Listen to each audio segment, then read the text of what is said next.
तो किस तरीके से हम एक्सेल के अंदर में अपना डेटा सिक्योर कर सकते हैं वो सीखिए आज। सबसे एक मिनट, सबसे पहले हम जिक्र करते हैं एक्सेल में कि हम सीट पे एडिटिंग को कैसे रोकें।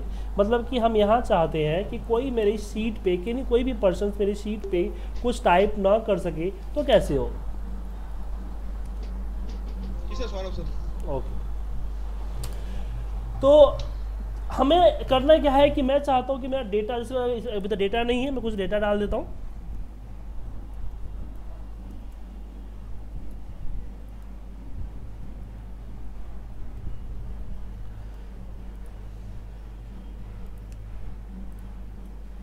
ठीक है, ये मैं चाहता हूँ इस डेटा का कोई छेड़छाड़ ना कर सके, इस डेटा को कोई छेड़छाड़ ना कर सके।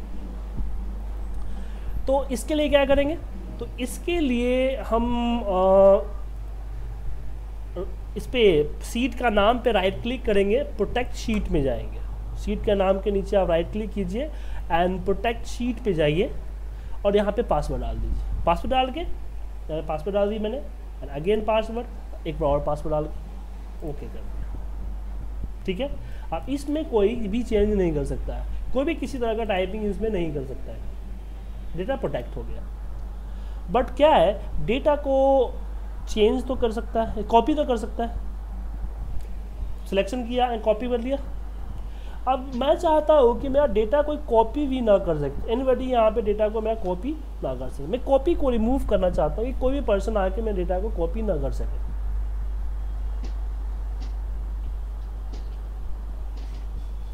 ठीक है, तो कॉपी को हम कैसे रोकेंगे, कोई भी पर्सन को डेटा कॉपी ना कर सके, इसको कैसे रोकेंगे। तो चलिए, तो सबसे पहले जानते हैं कि कॉपी करने के लिए ज़रूरत क्या पड़ती है।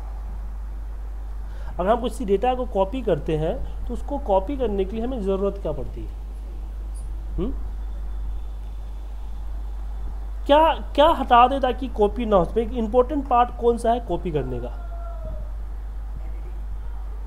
नहीं, सिलेक्शन। क्या बिना सिलेक्शन के आप कॉपी कर सकते हैं।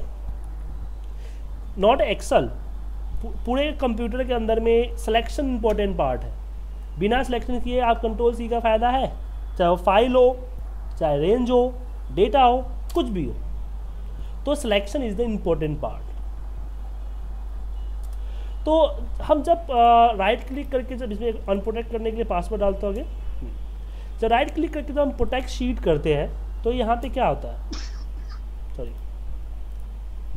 राइट क्लिक करके जब हम प्रोटेक्ट शीट करते हैं तो क्या होता है, यहाँ पे लिखा हुआ है allow all user to worksheet 2। मतलब क्या हुआ कि हम यूजर को ये सारी चीज़ें अलाउ कर सकते हैं कि आफ्टर द प्रोटेक्शंस वो इतना सारा काम कर सके। आया समझ में मैं क्या कहना चाह रहा हूँ। तो इसमें अगर मैं फॉर्मेट सेल पे क्लिक कर दिया तो पासवर्ड डालने के बाद भी फॉर्मेटिंग कर सकता है।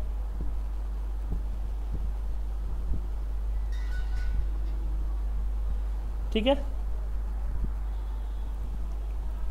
अगर मैं यहाँ पे ये कर दूँ तो फॉर्मेट कॉलम कर दूँ, फॉर्मेट रो कर दूँ, वो सारे फॉर्मेटिंग कर सकता है। ठीक है, लेकिन ये हटा दूँ तो अब इसमें क्या लिखा हुआ है, select lock cell and select unlock cell. अब हमें पता नहीं कि select lock cell and select unlock cell क्या होता है। Select lock cell and select unlock cell क्या होता है, आई डोंट नो। लेकिन हमें इतना पता है कि ये सिलेक्शन की अथॉरिटी है कि पासवर्ड हमने सिलेक्शन करने के लिए, पासवर्ड डालने के लिए, सिलेक्शन से रोकने, सिलेक्शन की अथॉरिटी दी गई है। इसको हटा के पासवर्ड डाल के ओके कीजिए, वो कहीं क्लिक ही नहीं कर पाएगा। क्लिक नहीं कर पाएगा, सिलेक्शन नहीं बनेगी, सिलेक्शन नहीं बनेगी, कॉपी नहीं होगा, सिंपल सा। ठीक है, आया समझ में क्या करना है। तो कॉपी गायब करना समझ में आ गया। आगे बढ़ते हैं। अभी क्या है कि मैं चाहता हूं कि पूरे एरिया जो हमारा है ना येलो एरिया, पूरा सीट मेरा प्रोटेक्ट रहे, इसमें कुछ भी टाइप ना कर सकूं, लेकिन एक पर्टिकुलर एरिया इस पे मैं टाइप कर सकूं, इस पर्टिकुलर एरिया पे मैं टाइप कर सकूं।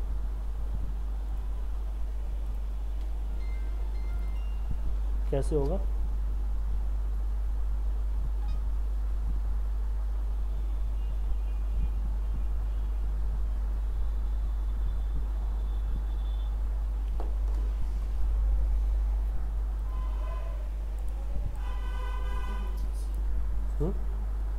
तो उसके लिए हम इसको सेलेक्ट करेंगे, या फिर क्या करें, तो जब हम पास प्रोटेक्ट शीट को जब प्रोटेक्ट करते हैं, जो हम सीट को प्रोटेक्ट करते हैं, तो क्या होता है, ऊपर लिखे क्या हुआ है, protect worksheet and content of locked cell. अब बारी आती है लॉक्ड सेल अनलॉक्ड सेल को पढ़ने की, कि लॉक्ड सेल क्या होता है और अनलॉक्ड सेल क्या होता है। आया समझे कि लॉक्ड सेल क्या होता है और अनलॉक्ड सेल क्या होता है। अब बात आती है इसकी पढ़ने की।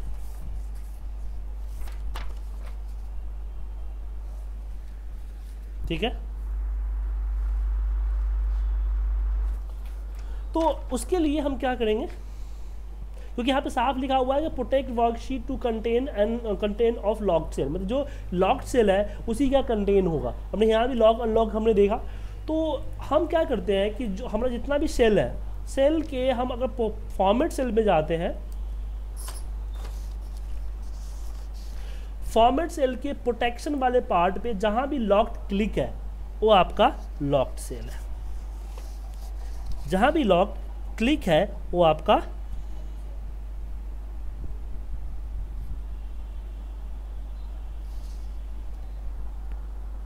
क्लियर है।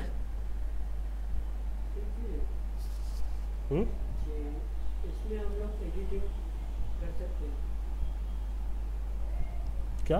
इस सेल के अंदर हम लोग एडिटिंग हाँ, कर सकते हैं। जब लॉक्ड सेल को हटा देंगे एंड ओके करेंगे, वो बन जाएगा आपका अनलॉक्ड सेल। अनलॉक्ड सेल पे हमारा पासवर्ड अप्लीकेबल नहीं होता है। तो हम इस येलो एरिया पे हमें टाइपिंग करना है, तो इस येलो एरिया को सिलेक्ट करेंगे, फॉर्मेट सेल में जाएंगे, इसकी अनलॉक्ड को हटा देंगे। अभी क्या है कि पूरा सीट हमारा अनलॉक्ड है, rest of the yellow area. Then हम click on worksheet sheet name and select the protect sheet, और यहाँ पे आप पासवर्ड डाल के ओके कर दीजिए।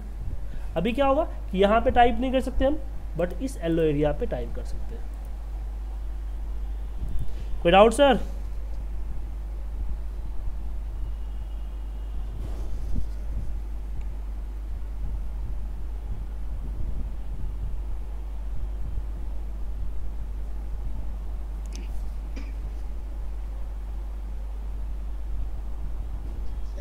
एक्सप्लेन करेंगे, इसको थोड़ा सा कंफ्यूजन आ रहा है। मैं तो बताता हूँ क्या है ना कि सिंपल से बात जानो ना कि जो आपका बाय डिफ़ॉल्ट सेल होता है ना, उस सेल के अंदर फॉर्मेट सेल पे लॉक्ड पे क्लिक होता है। जिस सेल के लॉक्ड पे क्लिक है वो आपका लॉक्ड सेल कहलाता है।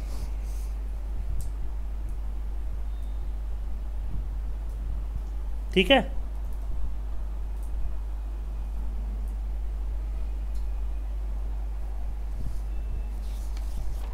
तो हम इसको अगर अनचेक कर देंगे तो क्या हो जाएगा, अनलॉक सेल हो जाएगा। उसके बाद अगर हम प्रोटेक्ट शीट करते हैं तो साफ साफ ऊपर लिखा हुआ है कि प्रोटेक्शन जो है जिस पे लॉक्ड पे क्लिक होता है, जो लॉक्ड सेल होता है, उसी में पासवर्ड अप्लीकेबल पासवर्ड का रुकता है, बाद में बाकियों में पासवर्ड नहीं रोकेगा।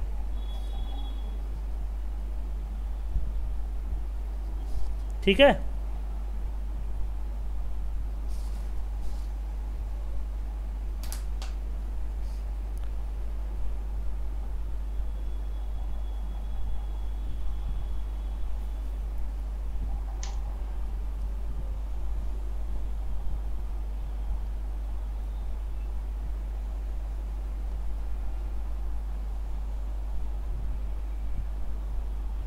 आया समझ में सर?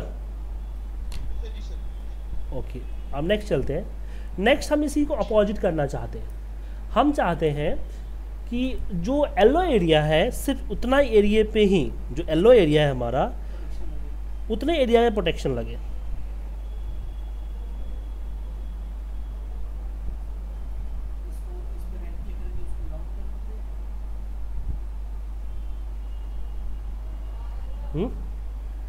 तो हम क्या करेंगे, पहले इस पर क्लिक करेंगे तो पूरा सीट सेलेक्ट हो जाएगा, फिर राइट क्लिक करेंगे, फॉर्मेट सेल पे जाएंगे और इसको अनलॉक कर देंगे।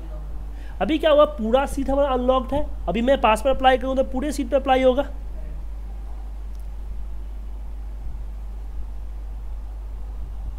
होगा ना?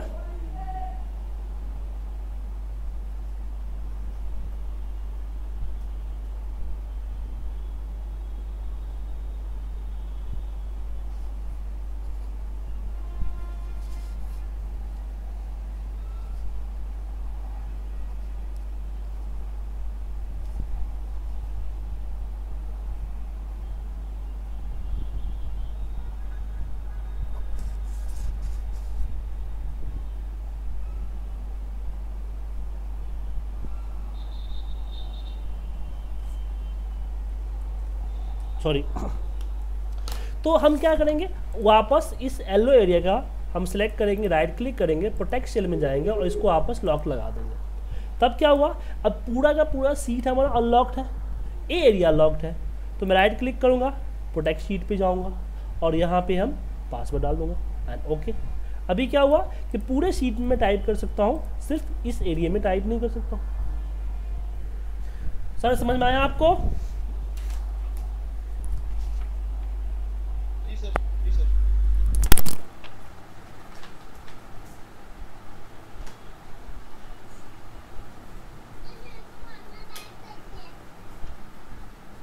ओके। अब दूसरा यहाँ पे जो चीज़ आता है वो ये आता है कि हम लोग फॉर्म वगैरह भरते हैं। तो मान लीजिए कि फॉर्म में जैसे कि हम लोगों का पास फॉर्म में ये होता है कि नेम हो गया, यहाँ हमारा रोल नंबर है, यहाँ हमारा मार्क्स है। अब यहाँ पे हमने तीनों को एक बार कलेक्ट करते हैं। अब मैं चाहता हूँ कि मेरा कर्सर सिर्फ इन 3 एरियो पे मूव करे। जैसे यहाँ से मैं एंटर मारता हूँ तो कर्सर नीचे आता है ना, कर्सर नीचे नहीं आना चाहिए, डायरेक्ट इस सेल पे आना चाहिए। और मतलब कि हम सिलेक्शन भी इसी तीनों पे करना चाहते हैं और टाइप भी इन तीनों पे करना चाहते हैं। तो सबसे पहले हम सिर्फ टाइप इन तीनों पे ही करना चाहते हैं, तो क्या करेंगे हम, कंट्रोल के साथ तीनों को सिलेक्ट करेंगे, multiple cell selections, right click करेंगे, फॉर्मेट सेल पे जाएंगे और इसका लॉक हटा देंगे। हट गया एंड ओके। उसके बाद राइट क्लिक करते हैं, प्रोटेक्ट शीट, और यहाँ पे हम क्या करेंगे, यहाँ पे अथॉरिटी क्या आता है, select lock cell and select unlock cell. Lock cell को सिलेक्ट करना है और अनलॉक सेल को सिलेक्ट करना है। तो यहाँ से हम अनलॉक सेल को हटा देंगे। हम सिर्फ अनलॉक सेल को सिलेक्ट करना है, रखना है और लॉक सेल हटा देना। मतलब कि ये तीनों हमारा क्या अनलॉक होल्ड है, सिलेक्शन इन तीनों भी जाएगी, बाकी एरिया क्या हमारा लॉक्ड है उस पर ना जाएगी। ओके कीजिए, कर्सर हमारा इन तीनों के अलावा कहीं और नहीं जाएगा। हाँ ठीक है, इसको अलग तरीके से समझाता हूँ, रुक जाओ। जैसे कि हम लोग डेटा एंट्री करते हैं ना,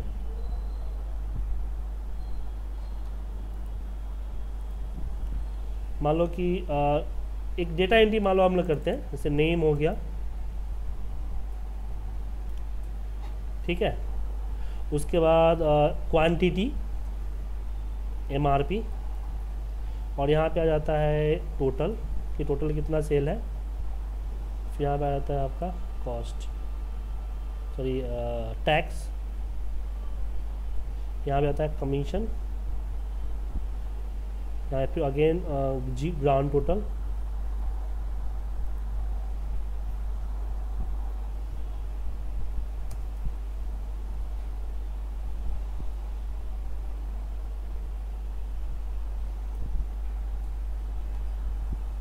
ठीक है।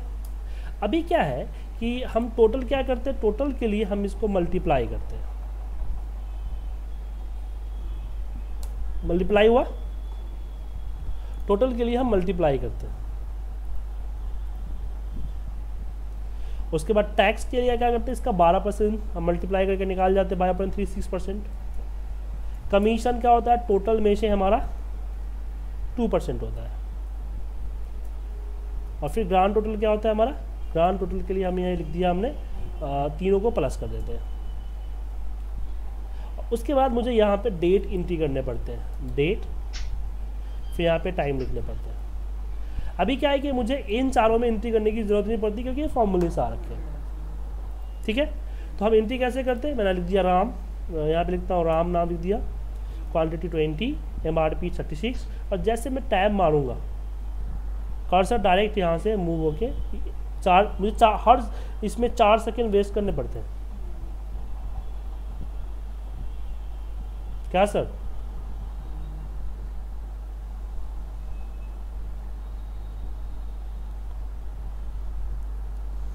चार सेकेंड मुझे हमेशा वेस्ट करने पड़ेंगे।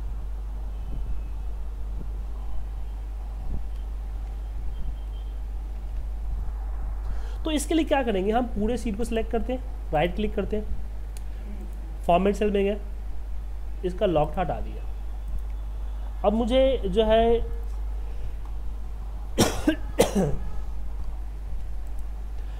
इन चारों पे मुझे टाइप नहीं करवाना है तो राइट क्लिक करूंगा, इस पे वापस मैं लॉक लगा दूंगा। अब मैं पासवर्ड डालूंगा तो इन पे टाइप नहीं होगा, बाकी सब पे टाइप होगा। और जब मैं पासवर्ड लगाते समय मैं यहाँ से सिलेक्ट लॉक सेल को हटा दूंगा।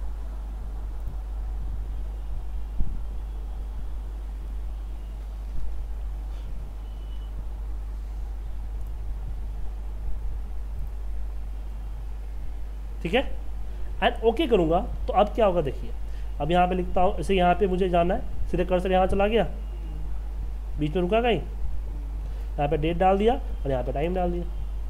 जैसे दूसरी एंट्री करना है, हमें मनीष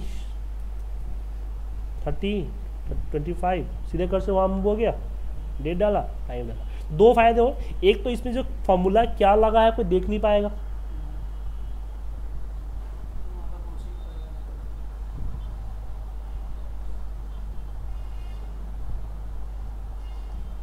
क्या सर?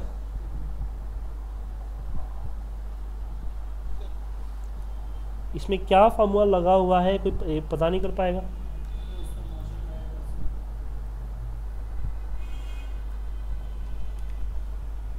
और दूसरा कि इस पे हमारा टाइपिंग में ऐसी हुई। अब प्रॉब्लम यहाँ पे आ रही है कि अगर इसको कॉपी करके कोई कॉपी कर सकता है और कॉपी करके किसी और सीट पे किसी ने पेस्ट कर दिया,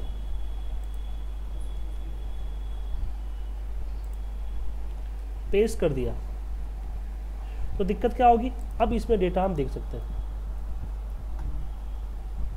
इसमें आप डेटा देख सकते हैं।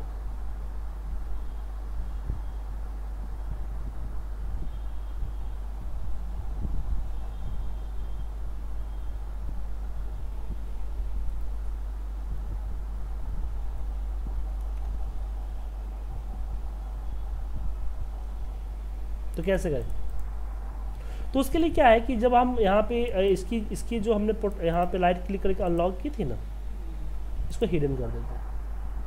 हिडन करने से क्या होगा, प्रोटेक्ट कीजिए कि अगर कर्सर इस पे जाएगा भी ना तो इसको ऊपर कुछ नहीं दिखेगा, यहाँ दिख रहा है, इस पे नहीं दिखेगा।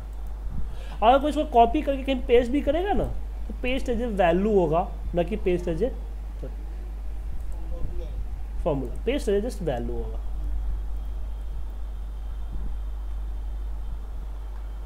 ठीक है,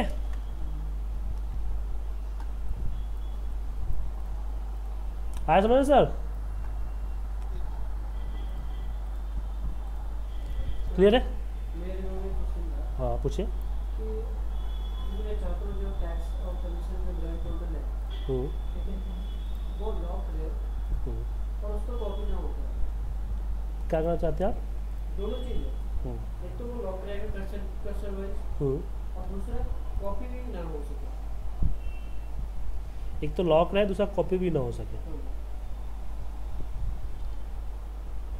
तो एक बार लॉक कर दिया, बच्चा से भूल गया, कॉपी भी लॉक कर दिया, तो फिर कॉपी के तो सिलेक्शन हटाना पड़ेगा ना, तो वो कैसे होगा? तो सिलेक्शन हटाओगे तो फिर टाइप नहीं होगा ना,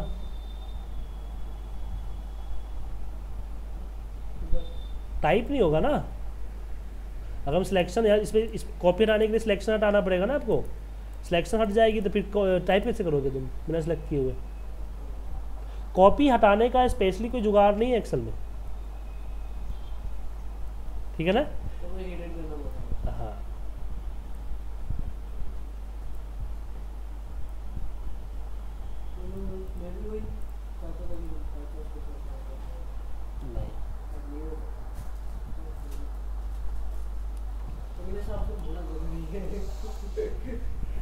ठीक है, हो गया। अब हमने सीट के बाहर तो प्रोटेक्शन कर लिया, लेकिन पूरी की पूरी सीट डिलीट हो सकती है ना,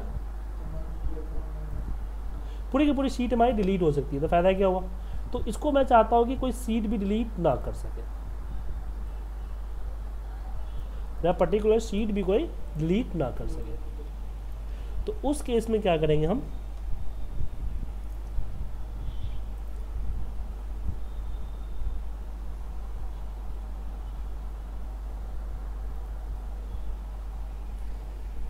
यहाँ रिव्यू के अंदर में हमारे पास आता है प्रोटेक्ट वर्कबुक, इससे पासवर्ड डाल के ओके कीजिए। अब आपका सीट ना डिलीट होगा, ना इंसर्ट होगा, ना एडिट होगा, कुछ नहीं होगा। हाँ ठीक है, हाँ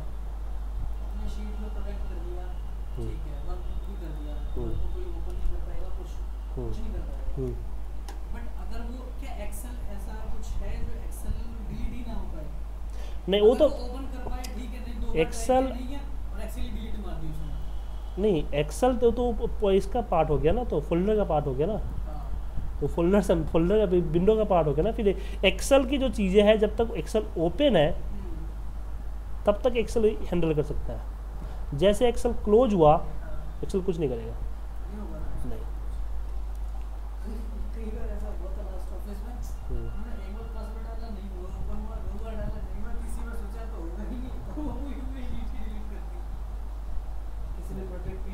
तो उसके लिए आप जो है ना, ये करना पड़ेगा आपको, क्या बोलते हैं, फोल्डर के साथ चलना पड़ेगा।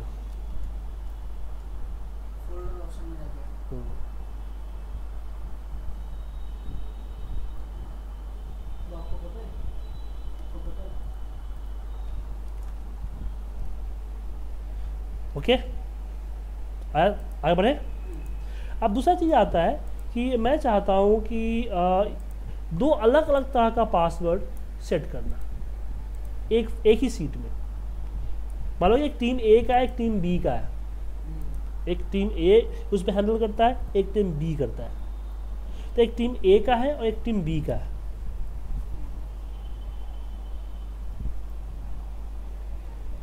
तो हम चाहते हैं कि टीम ए के पास टीम ए का पासवर्ड हो और टीम बी के पास टीम बी का पासवर्ड हो।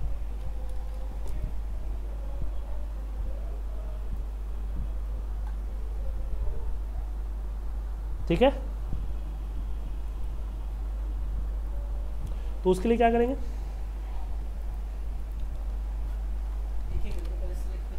एक को सिलेक्ट करेंगे पहले, और उसके बाद जाएंगे हम रिव्यू में। यहाँ पे होता है allow user edit range, select कीजिए, न्यू रेंज पे जाइए और यहाँ पे पासवर्ड डाल दीजिए, अलग password, again password and okay. फिर अगेन न्यू पे जाइए और यहाँ पे इस पे क्लिक करके दूसरा रेंज सेलेक्ट कर लीजिए एंड यहाँ पे पासवर्ड डालिए, इस पर अलग पासवर्ड डालिए एंड ओके एंड ओके। ये अप्लाई कीजिए एंड ओके कीजिए। ये अप्लीकेबल कब होगा? ऐसा नहीं कि आपने करते आप एप्लीकेशन अप्लीकेबल होगा।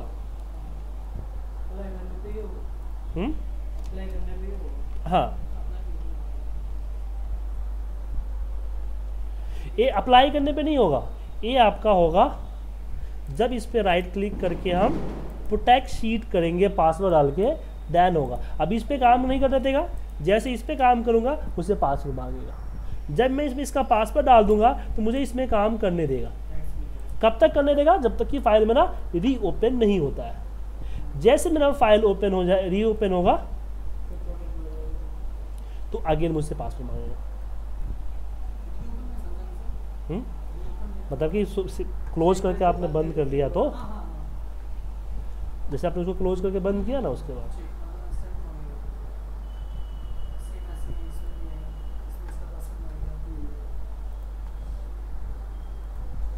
ठीक है, इसमें क्लिक कर इसका पासवर्ड मांगेगा। तो इसका यूज़ मैंने कहाँ पे किया था? इसका यूज़ मैंने किया था बेसिकली, मैं कॉल सेंटर में काम करना चाहता था। कॉल सेंटर में काम करता था, कलेक्शन सेंटर था, उस पर काम करता था।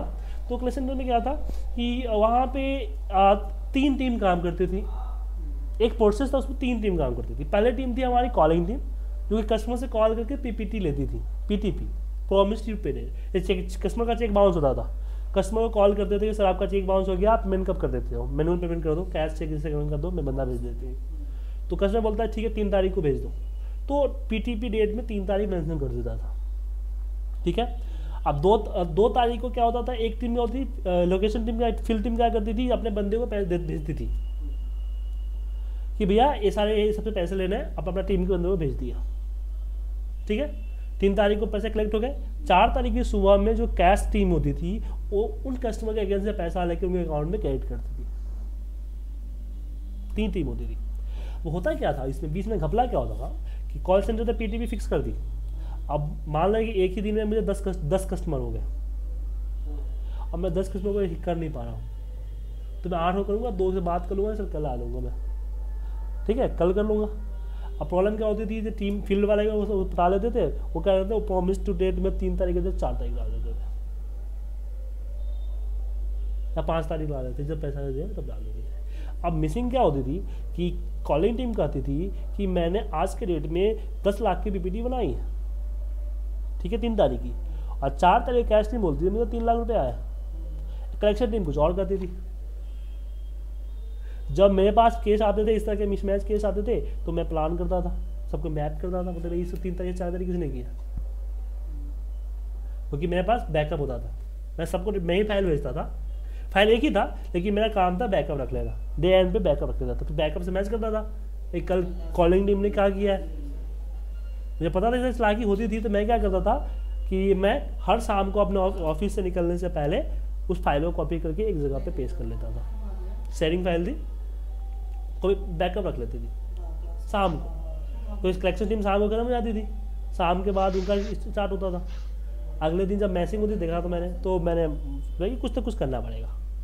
फिर मैंने क्या किया कि जिस टीम का क्या था कि इसमें सारे काम नहीं होते थे, कस्टमर डिटेल तो फिक्स होते थे, पीटीपी का डेट चेंज करती थी कौन, टेलीकॉलिंग, फील्ड वाले फील्ड का कलेक्शन डेट डाल देते, कैश वाला कैश डाल, 3 कॉलम होती थी, तीनों कॉलम को इस तरह से प्रोटेक्ट किया, 3 पासवर्ड, और तीनों टीम को डिस्ट्रीब्यूट कर दिया, बोला एक पासवर्ड दूसरे को शेयर नहीं किया जाएगा। अगर पासवर्ड शेयर करते हो तो समझ जाइए। अभी क्या हुआ कि अगर आपके पास कलेक्शन नहीं होती है, अगर आपके पास बंदे नहीं है, तो हम अरेंज करेंगे, वो आपकी ये सब मैनेजर समझेगा, और पीटीपी डेट चेंज होती है तो आपको इन्फॉर्म करना पड़ेगा कॉलिंग टीम को, वहाँ भी चेंज होगा, वो चेंज करेगी पीटीपी डेट। तो इससे क्या हुआ कि जो हमें 2 घंटे मैचिंग में लग जाता था टाइम ना, और इससे क्या होता था कि कंपनी में ये बोलता था, मैनेजर बोलता था कि किसी ने घपला किया पैसा।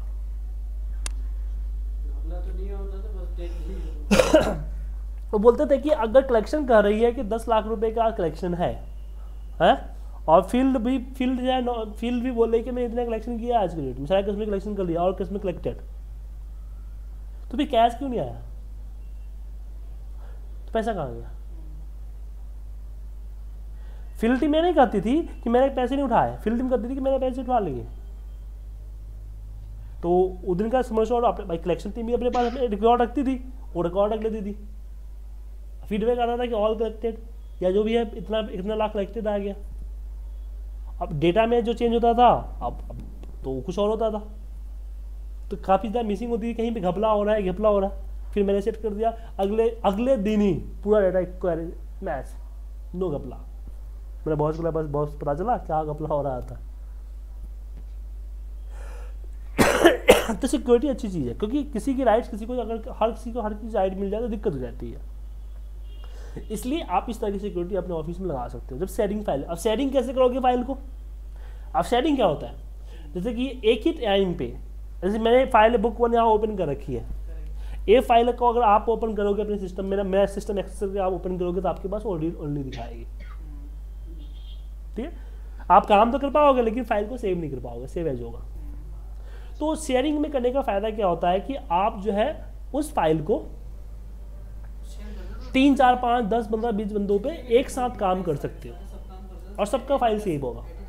बस यहाँ शेयर पे क्लिक करो, पासवर्ड डालना है डालो, नहीं डालना है ओके कर दो। सॉरी माफ कीजिएगा, यहाँ होता है शेयर पे क्लिक करो एंड ओके कर दो। एडवांस में कुछ चीज़ें हैं कि आपका हिस्ट्री कब तक रहे, फाइल कब सेव हो, एक पर्टिकुलर टाइप पे अपने आप सेव हो जाए, फिर नहीं मैनुअल सेव होता है, मैनुअल सेव होगा। चेंज आखिरी सेम ना चेंज बिगिन द मैसेज, मान लो ना कि यहाँ पे किसी और ने चेंज कर दिया तो आपसे पूछेगा कि उसने चेंज किया, सेव करूँ, यस करो तो करेगा, नो करो तो नहीं करेगा। सर सेटिंग्स है एंड ओके कर दोगे, अपने आप शेयर हो जाएगा। मल्टीपल पीसी पे काम हो सकता है। लेकिन जब भी शेयर काम को याद रखना, एक ही सीट पे 2 आदमी काम मत करना, अवॉइड करना। एक शीट पर 2 आदमी अगर करते हो तो फिक्स कर लो कि आपको यहाँ तक करना है, आपको यहाँ तक करना है। उस फाइल की कॉपी जरूर रख लो। क्यों? क्यों? मान लो सीट 1 पे मैंने यहाँ पे 21 है, मैं 21 को 25 करके एंटर मार दिया, सेव कर दिया, ठीक है। और हमारे बाद आप भी फाइल खोल रखे थे, आपको भी वहाँ 21 दिख रहा है, आपने सेव नहीं किया है, आपको 20 नहीं, आपने 26 करके सेव कर दिया, तो मैं 25 से रिप्लेस हो जाएगा। इसलिए आप डिसाइड करो कि भैया मैं 20 से नीचे मैं काम करूँ, इससे ऊपर तुम काम करो, चाहे सीट 1 में मैं काम करूँ, सीट 2 पे तुम काम करो, और इसको फाइल की कॉपी कर लो।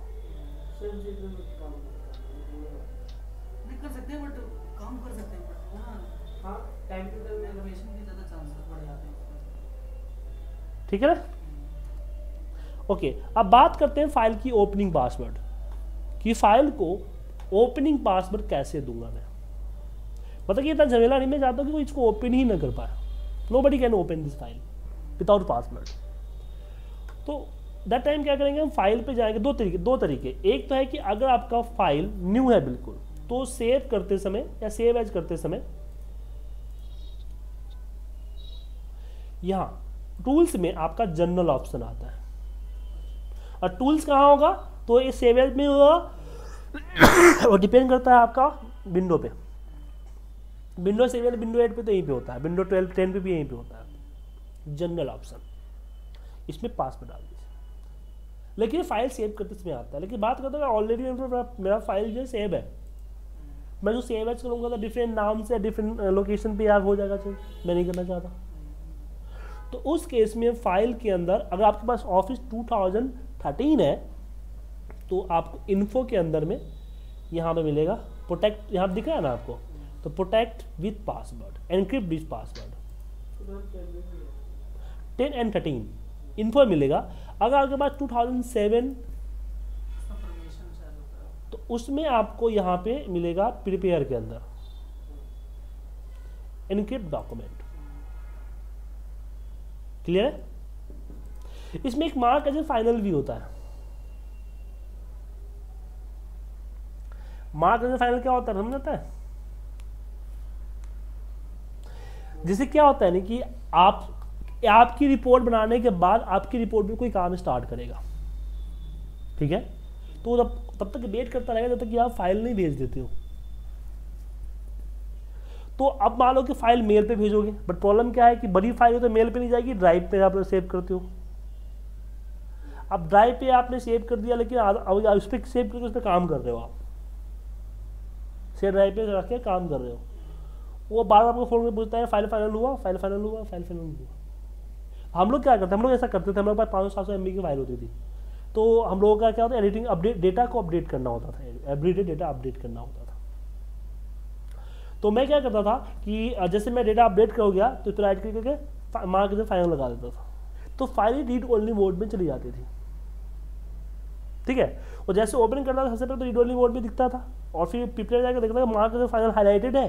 अगर हाईलाइटेड है मतलब कि फाइल इज फाइनल, अगर फाइनल हाईलाइटेड नहीं है मतलब कि मैं उस पर काम कर रहा हूँ, ये तो फाइनल नहीं हुआ, डेटा अपडेट नहीं हुआ अभी तक इसमें। जैसे उसको काम करना है, मार्क से फाइनल हटा के अपना काम कर लेगा, सेव कर देगा। मार्क एज ए फाइनल हटा हुआ है, इट मीन्स क्या है कि डेटा लास्ट डेट तक अपडेट है, अब आज का अपडेट नहीं हुआ है। अगर आपने मार्क एज ए फाइनल पे क्लिक कर दिया, इसका मतलब कि डेटा अपडेटेड है। इसे यूज करते थे। डिजिटल सिग्नेचर अब डिजिटल सिग्नेचर क्या है, जैसे कि बहुत सारे चेक साइन वगैरह का यूज होते हैं ना, हम लोग यहाँ पे करते हैं चेक साइनिंग वगैरह का, तो डिजिटल सिग्नेचर सर्विस होती है कि आप डिजिटल सिग्नेचर को ऐड कर सकते हो। एक तो होता है कि आप कहीं पे है फाइल को सेव करके कहीं से लेना है ले लो, उठा लो, वो माइक्रोसॉफ्ट की सर्विस है, वो पेड सर्विस है। ठीक है, तो उसका यूज कर सकते हो। अपना खुद क्रिएट नहीं कर सकते हैं। डिजिटल सिग्नेचर आप कैसे क्रिएट करोगे? डिजिटल सिग्नेचर सर्विसेज है यार। ऐसे होगा तो आपके ऑफिस का चेक बनता है ना, स्कैन मारेगा कोई भी कर लेगा। हाँ, सीए प्रोवाइड करते हैं, वो गवर्नमेंट प्रोवाइड करती है, सीए प्रोवाइड नहीं करता है। सीए सपोर्ट कर देता है बनाने में। वो क्या प्रोवाइड करता है? कौन? आपका जो गवर्नमेंट प्रोवाइड करती है, उसका एक डिजिटल फाइल होता है जिसको साइट पे अपलोड करना पड़ता है। हर जो बैंक, अगर बैंक में साइट अप्रूव करवाना है तो बैंक में अप्रूव करना पड़ता है। उसमें कुछ होता है मार्का जिसका सिस्टम वेरीफाई कर लेता है अपने आप। जहाँ पे मान लो कि हज़ारों चेक साइन करने किसी को, तो अब मर जाएगा साइन करने में। क्योंकि लास्ट में जो मैक्स में था वहाँ मैं कंप्लायंस इन्वेस्टिगेशन में था, तो वहाँ किसी हर रोज किसी को टर्मिनेशन लेटर, किसी को वार्निंग लेटर, और तो सब में उसमें साइन चाहिए होता था ZBP का। उसके लिए डिजिटल सिग्नेचर थे, वो उसी से ही काम होते रहते थे। बात सही है ना। डिजिटल सिग्नेचर भी होता है। कब तक वो बेचारा बैठ के इतना लेवल का बंदा कब तक साइन करता रहेगा कि पेपर टिक करता रहेगा। डिजिटल सिग्नेचर ही काम आते हैं। अब मान लो कि सैलरी देना है ना, मान लो किसी की, अब मान लो कि अब तो फंड ट्रांसफर हो रहे हैं, अब किसी महीने बैंक का साथ पंगा हो गया आपका। जैसे टाटा ग्रुप को ले लो, है सैलरी बैंक अकाउंट में आती है, और किसी महीने जो बैंक जिसके साथ सैलरी जा रही थी उस बैंक में कुछ प्रॉब्लम हो गई, तो सैलरी तो देनी है, तो क्या लगता है? चेक रहता है। अब सारे चेक में मान लो इतना टाटा ग्रुप के चेक एम्प्लॉय को शेयर पे साइन करना बड़ी मुश्किल हो जाएगी। क्या तो बैंक के रिलेशन को क्लियर करेगा, या फिर एक रूल आ गया कि नहीं ऐसे ट्रांसफर नहीं होगा, ट्रांसफर करने का दूसरा रूल है, अब उसको अपडेट करने में टाइम लगेगा, कंपनी का प्रोसीजर है, तो उस केस में डिजिटल सिग्नेचर यूज करते हैं। तो प्रोटेक्शन मेथड आपको लोग समझ में आ गया कि प्रोटेक्शन मेथड कैसे अप्लाई करते हैं। तो ठीक है, आज आप लोगों के लिए एक होमवर्क है। मैं आपको आज एक फाइल भेजूंगा जिसको आप लोगों को करना है। एक PDF फाइल है, उसका फॉर्मेट आपको एक्सेल में बनाना है। ठीक है, देखने को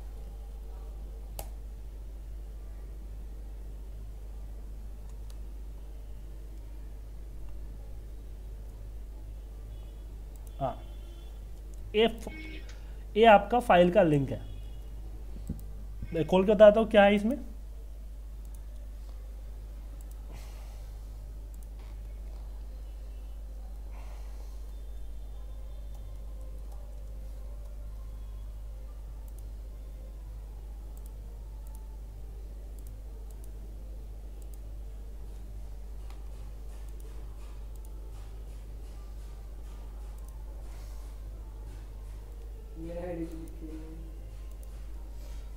आपने दिया ही नहीं तो लिखूंगा उस पर।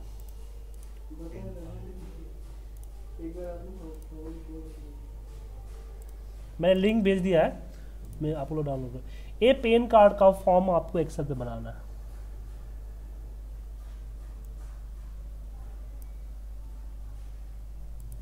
ठीक है, इस पैन कार्ड के फॉर्म को आपको एक्सेल पे बनाना है, दोनों पेज को। ये आपके 2 दिन का है। अब बोलोगे सर पेन ये फॉर्म बनाने का फायदा क्या है? हम तो एक्सेल सीख रहे हैं। ऑटोमेशंस के लिए तो ज़रूरत पड़ेगी। मान लो ना कि ये तो फॉर्म, चलो मैं इसलिए बता रहा हूँ क्योंकि मैंने एक HR कंपनी में था, HRMIS में था, तो उसमें वहाँ पे क्या था कि अब जब भी कोई ज्वाइन होता था तो कम से कम 15 फॉर्म भरने पड़ते थे। 15 फॉर्म मैनुअल भरने पड़ते थे हमको। अब उस 15 फॉर्म की फिर डेटा एंट्री करनी पड़ती थी हमें। ठीक है, और साथ में हैंड राइटिंग की दिक्कत होती पढ़ने में, खासकर मुझे तो हैंड राइटिंग पढ़ने में दिक्कत थी। ठीक है, दूसरी चीज़ क्या थी कि टाइम कंज्यूम होता था। अब फॉर्म में होता है क्या, एक ही इंफॉर्मेशन सब में डालनी होती थी, father name, date of birth वगैरह वगैरह वगैरह, सिग्नेचर। तो मैंने क्या किया, जो फॉर्म हमारा मैनुअल था, वर्ड पे बना हुआ था, वो सारे फॉर्म को हमने एक्सेल में बनाया, अलग अलग शीट्स पे। एक शीट्स पे जैसे ये हमारा पैन कार्ड का फॉर्म हो गया, ये हमारा इसका सर्विस टैक्स का हो गया, ये हमारा ESI हो गया, ये हमारा PF हो गया, लेबर वेलफेयर फंड हो गया वगैरह वगैरह, एग्रीमेंट हो गया, सर हमने बना लिया। और एक मेन सीट पे हमने यहाँ पे इंफॉर्मेशन डाल दी। हम कॉन्फ्रेंस रूम में एक कंप्यूटर लगा दिया हमने, डेली ज्वाइनिंग होती थी। एक बंदे को बैठा देता हूँ, बोलता है भैया आप ये इन्फॉर्मेशन यहाँ पे डाल दो सीक्वेंस से, name, father name, date of birth वगैरह वगैरह वगैरह वगैरह। तो जैसे 15-20 इन्फॉर्मेशन थे, तो 15-20 यहाँ पे टाइप करना होता था। एक बार वेरीफाई हो गया आपने, सही है, ओके है, डॉक्यूमेंट देख लिया, ठीक है, सबमिट पे क्लिक किया, सारे फॉर्म में फिल हो गया ऑटोमेटिकली, इसकी प्रिंट आउट भी निकल गई और इसका डेटा एंट्री भी हो गया। मैंने इस ऑटोमेशन से एक बंदे की नौकरी खा गया।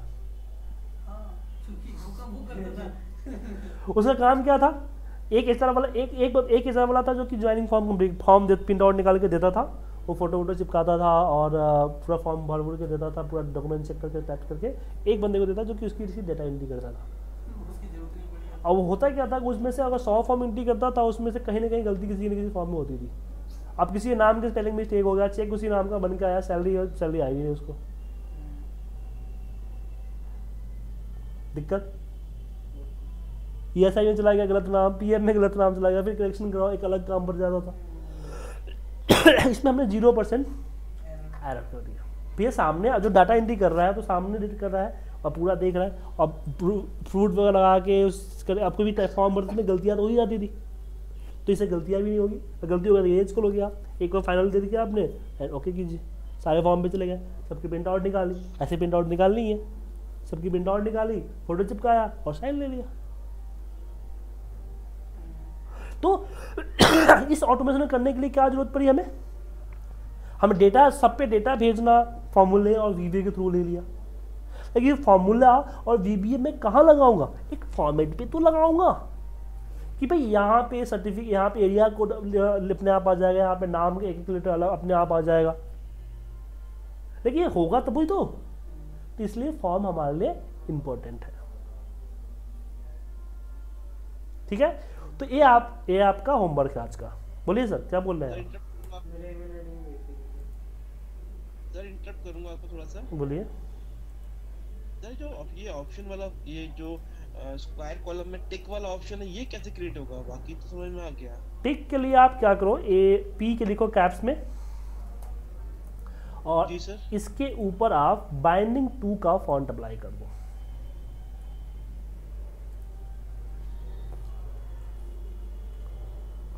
Okay sir. कंट्रोल B से बोल दो जाएगा। क्रॉस करने के लिए एक्स कंट्रोल के साथ O कर दो, इसका कैप्स में O लिख दो, क्रॉस हो जाएगा। Okay sir. और कुछ ओके सर, ये ट्राई कीजिए। ठीक है, तो मिलते हैं मंडे को 7 to 8 same time. Yes sir. Okay, bye.